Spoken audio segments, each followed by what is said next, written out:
Ahora nos vamos hasta el barrio de San Juan, esto en el centro de Quito. Ahí los moradores denuncian una fuga de agua que lleva varias semanas sobre la calle Buga y Guatemala. Solicitan, por favor, a las autoridades competentes la reparación inmediata.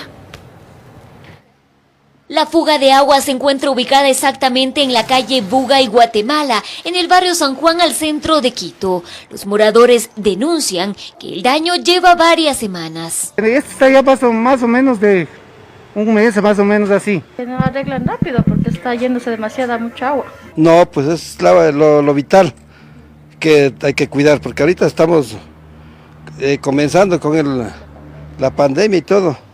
Hay que cuidar el agua. Dicen que de por sí el pavimento está en malas condiciones y este daño solo provocaría que la situación empeore.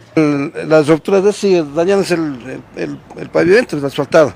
Es que cuestión del agua le va levantando a todo el pavimento, más el peso de los buses que pasan por aquí.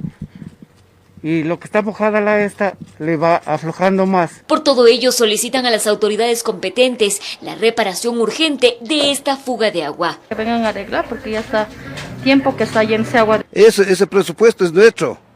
Que haga el favor de poner orden. Por favor, a los que tengan que ver en la cuestión del agua, que vengan a arreglar esto de aquí y que sea lo más rápido. Porque esa agua, como ustedes le ven ese poquito de agua, día y noche, son cientos de litros de agua.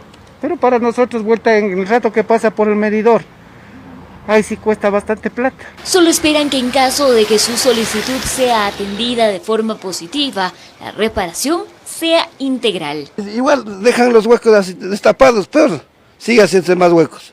En Quito informó Adriana Rojas.